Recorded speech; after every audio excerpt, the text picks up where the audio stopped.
கர்த்தருடைய பரிசுத்த நாமம் மகிமைப்படுவதாக.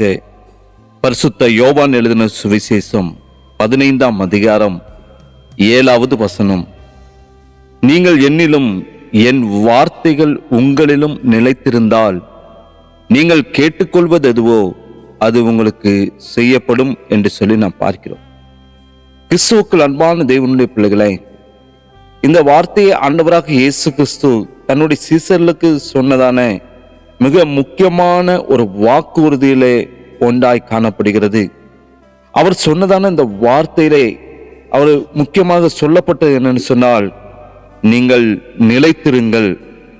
இயேசு கிறிஸ்து நமக்கு ஒரு பெரிய ஒரு வாக்குறுதியை தருவதற்கு முன்பதாக அதற்குரிய தகுதியை அல்லது ஒரு நிபந்தனையை இங்கு குறிப்பிடுகிறார். அது என்னவென்றால் நிலைத்திருப்பது. இதுல 2 விஷயங்கள் காணப்படுகிறது. என்னவென்றால், நீங்கள் என்னில் நிலைத்திருங்கள் என்கிறார். இது திராட்சை கொடி, அது மாத்திரமல்ல, ஒரு கிளையினுடைய உறவை குறித்து இங்கே இந்த 15வது அதிகாரத்திலே நாம் பார்க்கிறோம். ஒரு கிளை எவ்வாறு செடியோடு இணைந்து அதனுடைய அந்த சாற்றை அது பெற்றுக்கொண்டு அது வளர்ந்து வருகிறதோ, அதுபோல நாமும் எப்போதும் செபத்தாலும் விசுவாசத்தாலும் இயேசுவோடு கூட நாம் இணைந்திருக்க வேண்டும் என்று சொல்லி வார்த்தை திருவுளம் பெற்றுகிறது.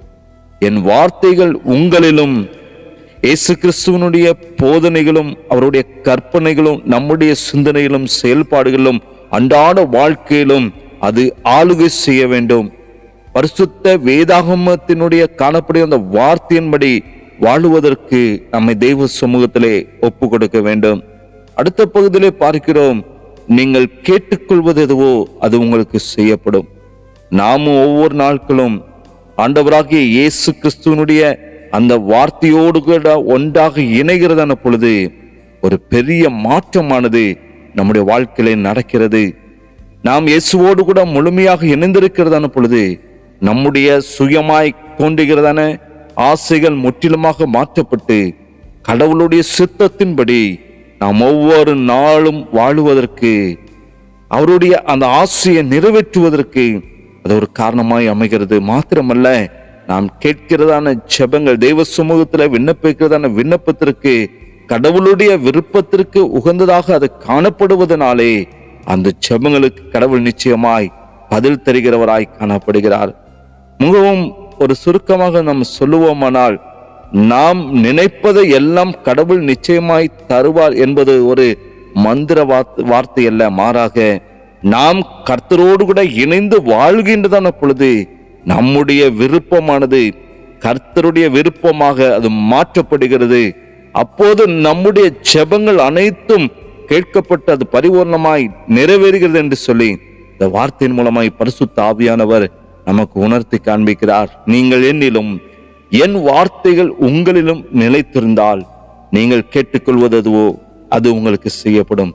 கர்த்தருடைய சித்தத்தை இருந்தவர்களாக ஒவ்வொரு நாட்களும் அவரோடு கூட ஒன்றித்து வாழ்கிறவர்கள், அவர்களை நிலைத்திருக்கிற பிள்ளைகளுடைய ஜெபத்தை கர்த்தர் நிச்சயமாய் கேட்டு பதில் தருவார். அவரை நிலைத்திருங்கள், உங்களுடைய ஜெபம் நிச்சயமாய் கேட்கப்படும். ஜெபிக்கலாமா? நேசிக்கிற அன்பின் பிதாவே, ஆசீர்வாதங்களை கொண்டு தந்த இந்த காலை வேலைக்கா நன்றி செலுத்துகிற ஆண்டவரே, நாங்கள் உண்மையில் நிலைத்திருக்க பரிசுத்த ஆவியானவரை வலியுறுத்துகிற ஆண்டவரே, நாங்கள் உண்மையில் நிலைத்திருந்து நாங்கள் என்ன காரியத்தை குறித்து நாங்கள் விண்ணப்பிக்கிறோமோ இந்த ஜெபத்தெல்லாம் நீங்க கேட்டு நீங்கள் பதில் தருகிறீங்க.